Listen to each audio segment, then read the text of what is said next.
할렐루야. 옆분 누가 인사하실 때 찬양대 고백처럼 본향이 우리를 위해 예비되어 있습니다. 이렇게 한번 인사하실까요?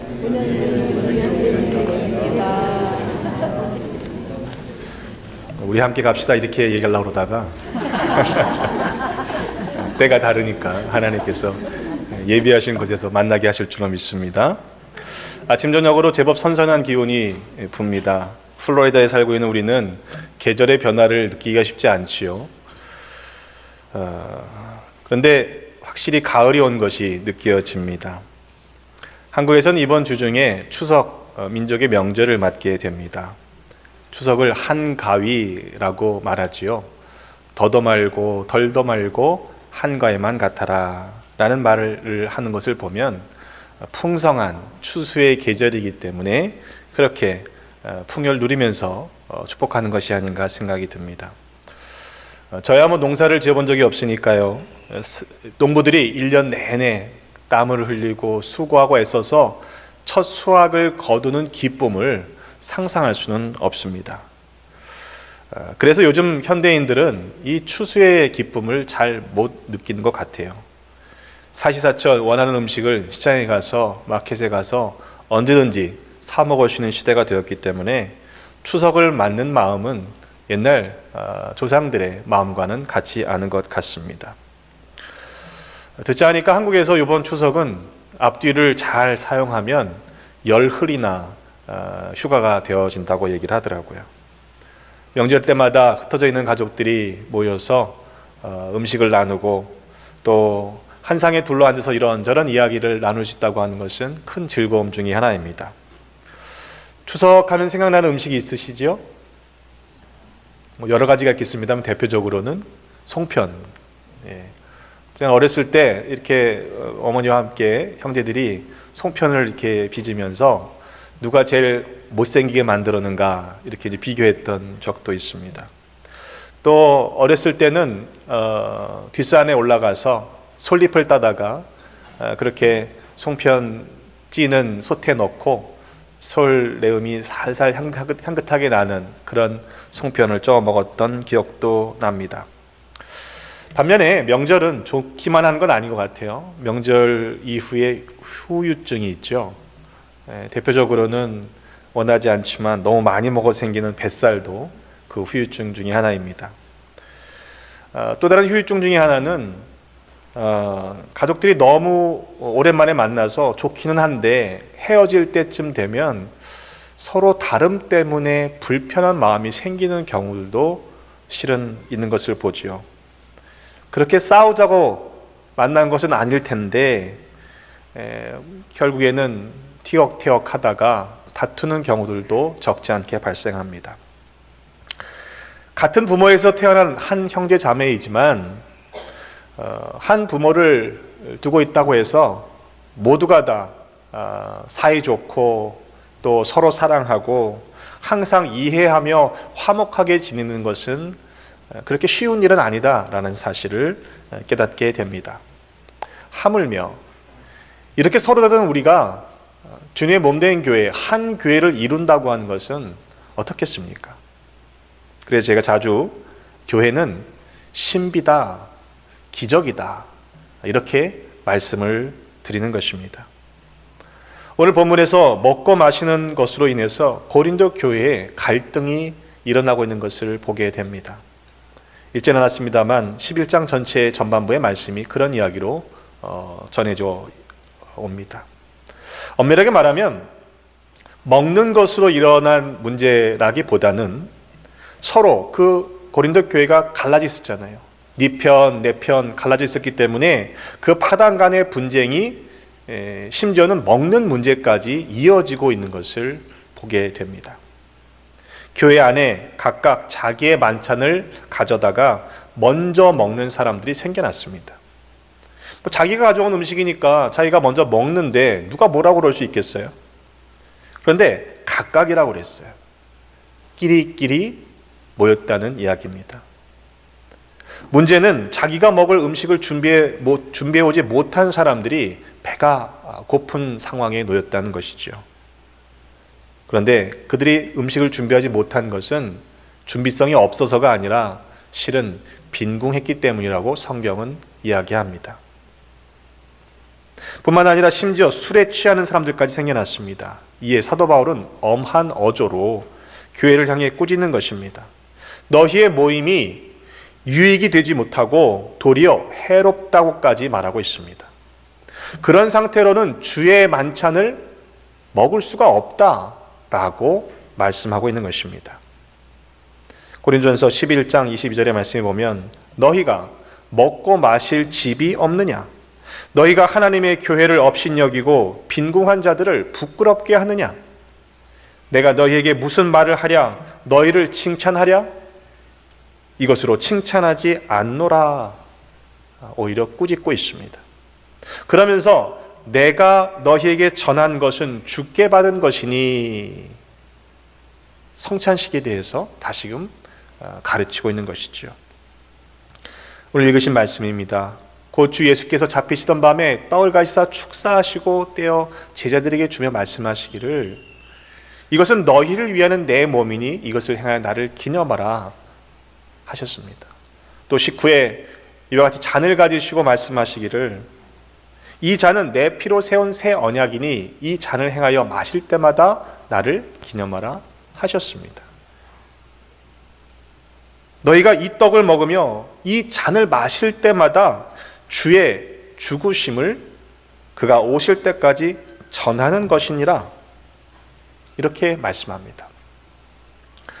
만약 성찬식이 먹고 마시는 것이 목적이라면 가능하면 떡도 많이 떼어야 하고 잔도 가득 채워서 마셔야 할 것입니다. 그러나 이 떡을 먹으며 이 잔을 마실 때마다 주의 죽으심을 그가 다시 오실 때까지 전하는 것이 성찬의 의미라면 떡이 얼마나 큰지 잔이 얼마나 채워졌는지는 그렇게 중요한 문제는 아니라는 것이지요. 오늘 우리는 세계 성찬주일로 지키고 있습니다.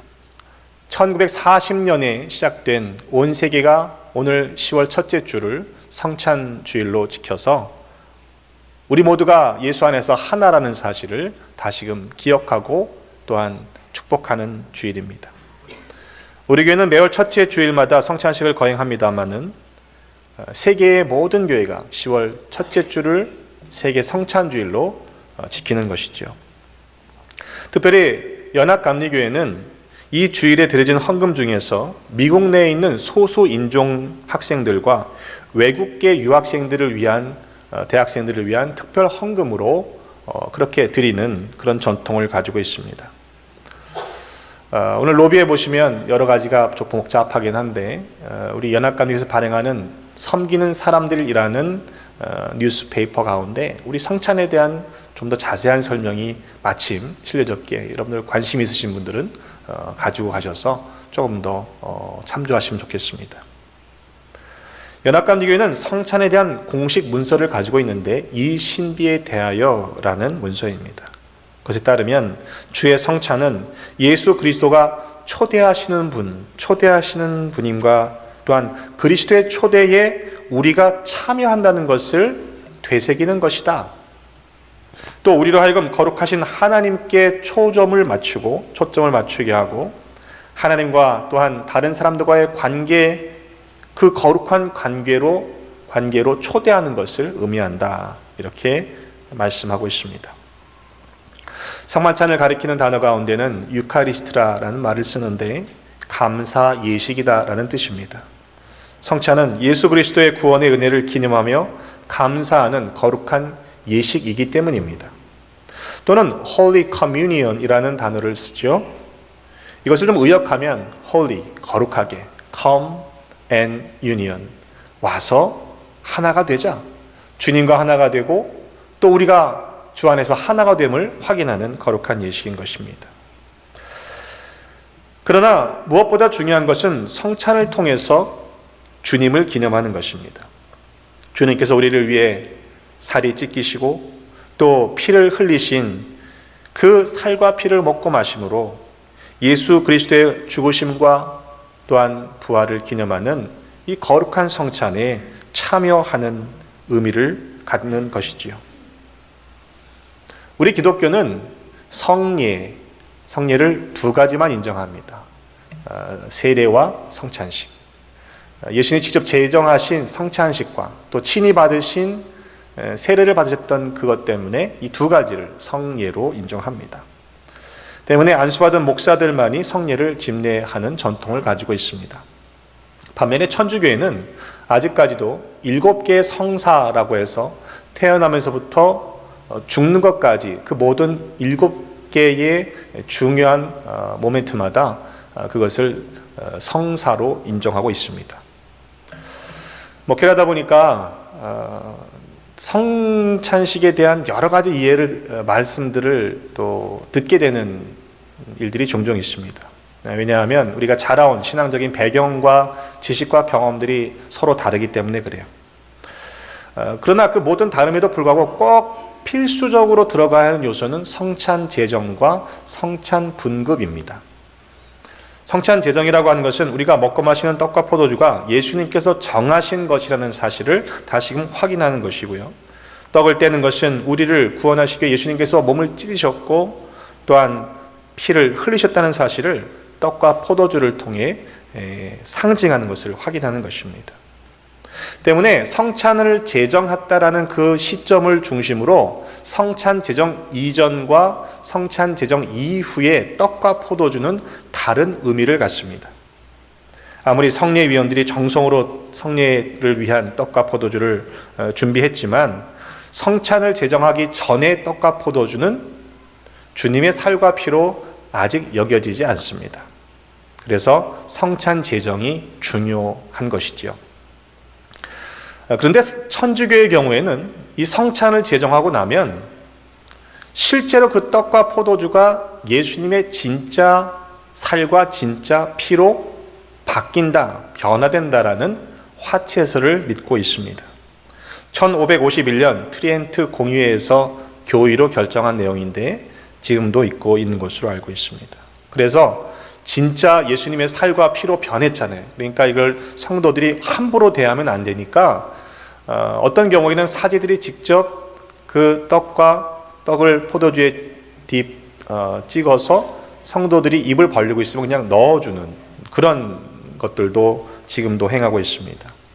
또는 옆에서 보좌하는 부제들이 자줏빛의 붉은 천을 그 성찬을 받는 성도들 아래에다가 이렇게 대고 있으면 그러면 역시 사제가 그렇게 성도들의 입에 넣어주는 경우들이 있지요. 이유가 뭐냐? 예수님의 진짜 피가 땅에 떨어지면 안 된다라고 믿기 때문에 그래요. 역사적으로 보면 성도들에게는 그 피를 흘리면 안 되니까 혹시라도 실수할 수 있으니까 포도주는 나누지 않고 그리고 그냥 떡만 나누었던 그런 일도 있습니다. 하지만 우리 기독교는 화채설을 믿지 않습니다. 다만 성찬 제정 이후에 떡과 포도주는 예수님께서 우리를 위해 찢기신 그 몸과 흘리신 피를 상징하는 것으로 우리는 믿고 구별하여 받게 되는 것이지요. 우리는 성찬 제정 이후에 물리적이고 화학적인 변화가 그 떡과 포도주에 있다고 믿지는 않습니다. 그러나 성찬 제정 이전과 이후가 분명히 다른 의미를 갖고 있기에 성찬 제정 이후의 떡과 포도주는 우리가 좀 더 조심스럽게 다뤄야 하는 것이지요. 때문에 성찬을 다 끝나고 나면 그것을 집례했던 목사나 성찬위원들이 때로는 땅에 묻기도 하고 구별하여 잘 처리하게 되어 있습니다. 근데 이런 훈련들이 안 되어 있는 교회는요, 실제로 포도주가 남으면 자기들끼리 먹고 마시는 경우도 있다는 얘기를 들은 적이 있습니다. 몰라서 그런 거죠. 떡의 경우에 한국에서 경험들을 해보시면 기억나실 겁니다. 어떤 경우에는 식빵이나 카스테라를 아주 그냥 예쁘게 정성스럽게 잘 잘라서 먹기 좋게 딱 이렇게 해서 정렬해 놓은 경우도 있습니다. 또 우리가 사용하는 것처럼 포도주 대신에 포도주스를 사용하기도 하죠. 저희가 떡을 사용하는 이 떡은 피타 브레드라는 떡을 사용하고 있는데 예수님께서 잡히시던 밤에 나누었던 그 떡이 무교병이었기 때문에 유월절에 사용했던 먹었던 무교병이기 때문에 누룩을 넣지 않은 무교병에 가장 비슷한 떡을 저희가 사용하고 있습니다. 또 미리 잘라놓지 않은 이유는 그 성례의 제정 가운데 떡을 떼는 것이 떡을 그저 떼는 것이 아니라 예수님께서 우리를 위해 살이 찢기셨다는 것을 상징하는 것이기에 미리 잘라놓지 않고 그것을 떼는 것이죠. 또 우리가 사용하는 포도즙은 주스입니다. 왜 우리는 포도주를 사용하지 않느냐라고 말씀하시는 분들이 있을런지 모르겠는데요. 연합감리교회가 결정한 바예요. 19세기와 20세기에 금주 운동이 미국에서 있었는데 그 일에 교회가 동참한다는 측면에서 우리가 주스를 사용하는 것이고요. 또 다른 배려는 알코올 중독자들이 혹시라도 그 포도주를 마심으로 말미암아 또다시 알코올 중독의 유혹에 빠질 수 있는 위험이 있기 때문에 그것을 위해서 방지하기 위한 예방의 차원 배려입니다. 그런데 이 웰치 주스는요, 실제로 성찬용, 발효되지 않은 성찬용 100% 포도 원액을 만들기 위해 시작된 회사예요. 그러니까 여러분들이 그냥 왜 이건 주스만 주냐 이렇게 생각하지 마시고 주님의 피, 우리를 위해 흘리신 보혈로 우리가 상징적으로 받고 드셔야 합니다. 성찬을 분급하는 경우에도 교회와 또한 목사의 신학적인 이해에 따라서 형편에 따라서 그 방법이 다를 수 있습니다. 우리 교회처럼 여러분들이 앞으로 나와서 직접 받는 경우도 있고요. 또 많은 좀 더 규모가 큰 교회의 경우에는 성찬 분급위원들이 앉아 있는 성도들을 향해 나아가 플레이스를 돌리는 경우도 있습니다. 근데 뭐가 옳으냐 틀리냐의 문제는 아니라는 것이죠. 여러분들이 떡을 받으실 때 제가 종종 말씀을 드립니다만 이제 세교들은 잘 훈련이 안 되어 있는 부분입니다만 손의 모양을 십자가의 모양으로 이렇게 겹치시면 좋습니다. 십자가의 모양을 겹쳐서 이렇게 받으시면 여러분의 위에 올라와 있는 손 위에 분급위원들이 떡을 이렇게 놔드릴 겁니다. 그러면 아래에 있는 손으로 그 떡을 집어서 드시면 됩니다. 그게 훨씬 더 은혜스러울 것 같아요. 왜냐하면 이 떡을 받을 때 손을 십자가 모양으로 겹쳐 받는 이유는 나를 위해서 죽으신 그리스도의 몸을 받으며 나도 내가 그 십자가를 지고 따르겠다라는 고백이 담겨 있는 그런 행위이기 때문에 그렇습니다. 성찬을 받기 전에 여러분 기도하며 준비하시잖아요. 그렇죠? 나오시면서 떠드시는 분은 없잖아요. 성찬을 거룩한 자세로 마음으로 받고 그리고 받은 후에 자리로 돌아가서 기도하며 성찬식이 다 끝날 때까지 참여한 그 모든 순서 하나하나가 실은 성찬 과정입니다. 생각해 보시면 분명하죠. 우리가 전혀 마음의 준비 없이 그냥 와서 떡 주니까 잔 주니까 먹고 마시는 것으로 끝나버리는 것과 내가 정말로 회개하고 또 정결한 마음으로 앞으로 나와서 거룩한 모습으로 받고 그리고 돌아가 앉아서 기도한다고 하는 것은 분명히 그렇지 않은 것과 차이가 있을 것입니다. 때문에 예전부터 교회는 성찬을 은혜를 받는 도구로 가르쳤던 것이죠. 우리 교회는 지금 성찬 순서에 있어서 목사가 먼저 분급을 하고 그리고는 성찬 보좌위원들에게 분급해드리고 여러분들에게 나눠드리는 형태를 갖고 있습니다. 왜냐하면 분급하는 사람들이 먼저 거룩해져야 한다는 신학적인 의미를 갖고 있기 때문이죠. 학교에서 배울 때는 떡을 가능하면 씹지 말고 입에서 살살 녹여라 이렇게 배웠습니다. 근데 이게 쉽지가 않아요, 그죠? 저희가 사용하는 그 떡은 피타 브레드이기 때문에 쉽지가 않습니다. 그래서 제가 말을 해야 되는 상황이니까 조심스럽게 씹어 먹을 때가 있어요.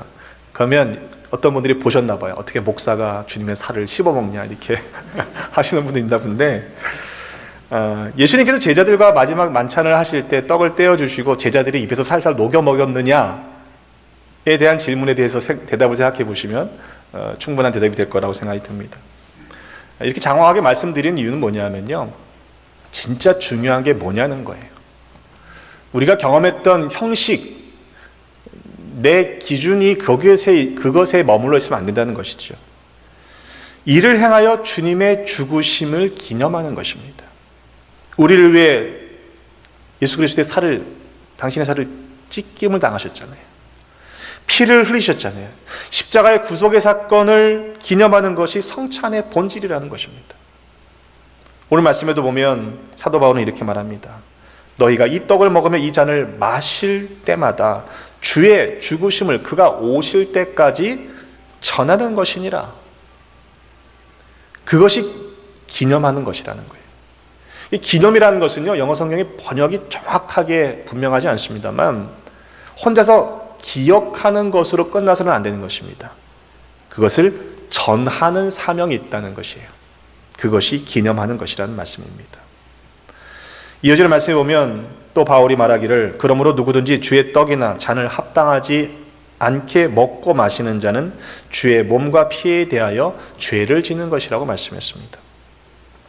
때문에 사람이 자기를 살피고 그 후에야 이 떡을 먹고 이 잔을 마실지니 주의 몸을 분별하지 못하고 먹고 마시는 자는 자기의 죄를 먹고 마시는 것이라 이렇게 말씀합니다. 그러니까 우리가 성찬을 받기 전에 항상 먼저 회개의 기도를 드리는 이유가 그것입니다. 내가 자신을 분별하지 않고 내 죄를 회개하지 않고서 주의 몸과 살과 피를 먹고 마시면 그것이 주님의 몸과 피에 대해서, 살과 피에 대해서 죄를 짓는 것이고 뿐만 아니라 내가 죄를 먹게 되는 것이 되기 때문입니다. 성찬 제정 이후에 떡과 포도주가 효력이 없어서가 아닙니다. 받는 우리가 합당하지 않으면 그것은 전혀 의미 없는 일이 되고 맙니다. 주의 몸으로 살과 피로 먹느냐 아니면 떡과 포도주를 마시면서 내 죄를 먹느냐라는 것은 성찬을 받는 나에게 의해 결정된다는 것입니다. 연합감리교의 성찬 예식은 열린 성찬, 오픈 커뮤니언입니다. 예수님을 구주로 고백하는 믿음을 갖고 있다면 예수님을 사랑하고 진정으로 자기 자신의 죄를 회개하고 그리고 서로의 평화를 나누려고 하는 사람들은 모두 성찬에 초대될 수 있습니다.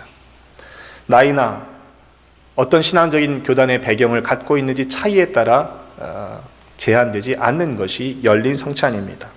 왜냐하면 하나님의 초대는 어떤 인간적인 조건에 제한될 수 없기 때문이라는 이해 때문이고요. 또 성찬의 예식에 초대될 때 내가 마음이 움직인다고 하는 것은 이미 자신의 의지가 아니라 성령님께서 그 안에 역사하신다고 인정하기 때문입니다. 만약 우리가 그런 영적인 준비가 되어 있지 않으면요, 성찬을 받을 때 떡을 먹고 잔을 마실 때에 우리에게 전혀 변화가 없습니다. 오히려 합당하지 않게 먹고 마시는 것, 그런 경우에는 그것이 주님의 몸과 피에 대해 죄를 짓는 것이고 내가 죄를 먹는 것이다. 이렇게까지 말씀하고 있기 때문입니다. 이렇게 이제 말씀을 드리면 나는 아직 준비가 안 됐으니까 그럼 안 받겠다. 이렇게 생각하시는 분도 있을 수 있고요. 뭐 그럼 받지 말라는 얘기냐? 이렇게 불편해지는 마음이 들 수도 있어요. 여러분 그게 아니지 않습니까? 받지 말라는 게 아니지 않습니까? 받으려면 먼저 회개하라. 받기 위해 정결한 모습으로 준비해라. 이 말씀하고 계시는 것 아닙니까? 물론 세례를 받지 않은 사람들이 성찬을 받을 경우에 받을 수 있지만 그러나 교회는 그로 하여금 세례를 받도록 그렇게 권면하고 있습니다. 왜냐하면 사도행전 말씀에도 보면 아직 세례를 받지 않았던 이방인 고넬료에게 그 모였던 사람들에게 성령님께서 먼저 임하셨던 사건이 있잖아요. 그렇다면 우리가 우리의 판단으로 우리의 생각으로 옳다 그르다 하면서 성찬에 대해서 불편한 마음을 가질 이유는 전혀 없는 것이죠. 때문에 우리 자신의 모습을 먼저 살피고 내 안에 있는 죄들을 회개하고 그리고 정결한 준비된 모습으로 성찬을 받아야 합니다. 이어지는 본문을 보면요, 11장 30절 32절에 보면 그러므로 너희 중에 약한 자와 병든 자가 많고 잠자는 자도 적지 아니하니 그랬습니다. 이 그러므로라는 단어가 중요해요. 자기의 모습을 먼저 살피지 않았다는 거예요. 자기의 죄를 먹었다는 거예요. 그러므로 너희 중에 약한 자와 병든 자가 많고 잠자는 자도 적지 아니하니 우리가 우리를 살폈으면 판단을 받지 아니하려니와 우리가 판단을 받는 것은 주께 징계를 받는 것이니 이는 우리로 세상과 함께 정죄함을 받지 않게 하려 하심이라고 말씀했습니다. 물론 모든 약함과 모든 병과 죽게 되는 것이 다 죄의 결과는 아닙니다. 그러나 분명한 것은 자기의 죄를 마심으로 인해서 그러므로 약한 자와 병든 자가 많고 잠자는 자도 적지 않다라고 하는 사도 바울의 말씀을 부인할 수는 없는 것입니다. 때문에 성찬을 너무 가벼운 마음으로 받아서는 안 되는 것이죠. 그렇다고 해서 성찬을 받으실 때 두려워하실 필요도 없습니다. 왜냐하면 하나님께서 우리를 성찬회로 초대하시